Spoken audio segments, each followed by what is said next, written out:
Welcome to another edition of the KMOX High School Spotlight. I'm Chris Raby. This week we're here at Ballpark Village as the Cardinals get set to open up postseason play on Friday in the National League Divisional Series.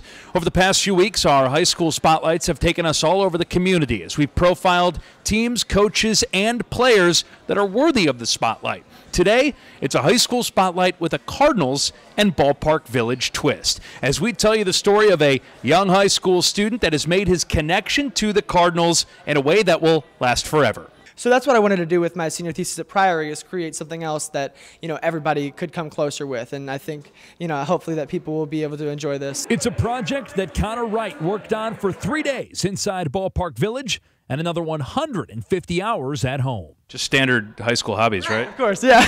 Yeah, naturally. It's a tribute to Stan the Man Musial and the St. Louis Cardinals, made from nothing but Rubik's Cubes. So originally I was just playing with a Rubik's Cube in my room, and I kind of realized that you could make words or, a smiley face out of it, and decided to take that a step further and, make actual faces out of it. Then he learned a new art form. Ended up Googling it and realizing that it was pointillism, and so I studied that for about a year. Then he found a photo.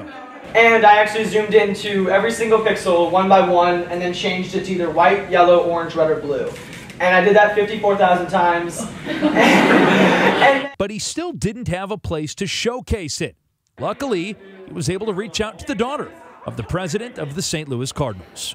Well, it was clear that Connor was a huge fan. He was obviously from this community, and he knew the Musial family too. So I thought all of that was coming together to do a pretty neat idea. And you're right, it feels like it's somebody from the community helping us beautify the area. 23 hand-drawn portraits sold, and 64 boxes full of Rubik's Cubes later, a once plain white staircase between the second and third floor of Ballpark Village, in between the AT&T rooftop and the Cardinals Hall of Fame and Museum, now pays homage to baseball's perfect night.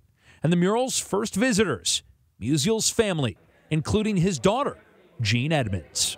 I think I can confidently say that my dad is the only baseball player to have something like this done in his honor. We couldn't be more excited that you chose him to dedicate your masterpiece to. And after Wright received an engraved bat from Musial's family, he spoke about the time he once met the man. He was an incredible guy, and he played Happy Birthday for my dad with his harmonica, and he gave my mom a signed $1 bill ring, which she's actually wearing right now. But just to meet him and for him to be so down to earth was just incredible. For Bill DeWitt and an organization so committed to the community, a member of that community, honoring perhaps the most prolific and community-loved Cardinal of all time, made perfect sense. Absolutely. I mean, in just being involved in the community is talk, but we have Cardinals Care, which is all over the community, but we want to be just more than that. We want everybody to participate, and it's from not only charity, but it's visits by players. It's just things like this where you have a student who's ambitious and creative and has a great idea, and we're willing to listen. So we're excited about it. Wright has only 8 more months of high school left, but he says once college applications are sent off, he feels he has more to give to the St. Louis community. I would actually love to do another mural somewhere in St. Louis. I'm looking at the St. Louis, Arch River project, where they're redoing the museum underneath the arch. I would love to do something for them if they'd accept it. Thank you to everyone here at Ballpark Village for helping us with this story. Thank you also to, as always, the executive producers, Sam Masterson and Ben Boyd. Now, here's where we need your help. If you know a student athlete, a coach, a team, anyone in the community that deserves the spotlight, let us know. Email us at KMOXsports@gmail.com, or you can send us a tweet. That's it for this week's edition of the KMOX High School Spotlight. I'm Chris Raby, and the voice of America, KMOX.